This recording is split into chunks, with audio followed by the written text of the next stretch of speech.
შვილებს გამოყენებენ ყავს გარეთ უსახკაროდ არიან. რუსის ჯარის უხანგებმა ხელვა ჩაუდის იქანავარ შესულები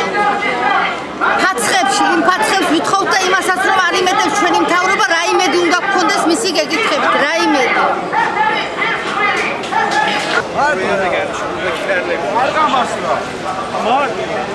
და ვითხოვთ რომ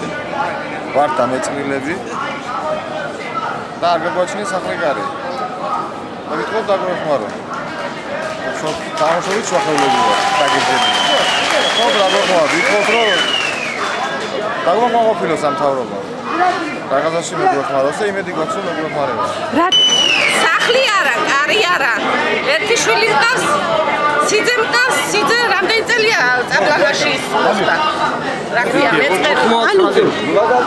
სახლი მინდა საცხოვრებელი სახლი მინდა რომ ამ სიბერეში რომ მოვკდები საცხაიდან გამასვლელო მეტი არაფერი არ მინდა არავის არ ვებწვ არავინ არ მინდა თავისუფალი სიკვდილი მეტი არაფერი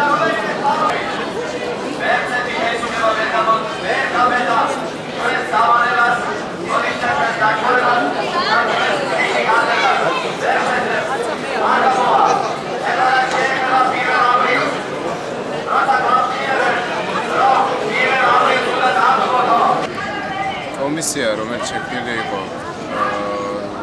შეჭრილი მოსახლეობის მიერ დაკავებული ფაქტების შესწავლასთან დაკავშირებით მათი მდგომარეობის შესწავლაც ერთ-ერთი კომპონენტი იყო ამ კომისიის ჩვენ გადავამოწმეთ ესიები ანუ დაახლოებით 2300 ადამიანი გამოვლინდა ვინც 53 ბატალიონის ტერიტორიაზე იყო ამათგან გადაუგზავნეთ ესიები რაიონულ გამგეობებს ამავე დროს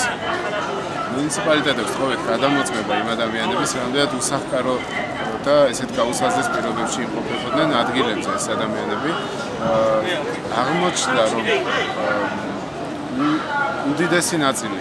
მოქალაქეთაგან არის სახკარიანი ანუ აქვთ გასათევი სამწუხაროდ აღმოჩნდა ის რომ რიგი თემის რწმუნებულის ოჯახის წევრები ან თვითონ რამოდენიმე მათგანი არის ჩართული შეჭრის პროცესში, ანუ აქვთ მოჭედილი 9 კვადრატიანი შენობები და შესაბამისად კომისიამ მხოლოდ ერთადერთი გადაწყვეტილება გამოიტანა, რომ ეს ტერიტორია უნდა გათავისუფლდეს ყველა ადამიანისგან. ამავე დროს კომისიამ თხოვა ადმინისტრაციულ ერთეულებს, რომ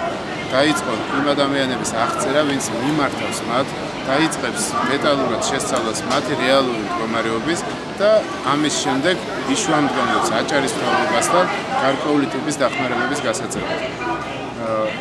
მე მგონი ამაზე კარგი გამოსავალი ამ სიტუაციიდან არ არსებობს, რადგან ჩვენ ვერ წავახალისებთ იმ ტიპის ქმედებას, რომელიც ამ ადამიანმა გააკეთეს, პირველ რიგში იმის გამო, რომ იქნებით უსამართლონი, თუნდაც იმ ადამიანების მიმართ, ვინც არ იკადრა და არ მოახდინა შეჭრა, ან უბრალოდ ხელისუფლება უნდა იყოს სამართლიანი და მხოლოდ ამ პრინციპით ხელმძღვანელობთ ამ შემთხვევაში.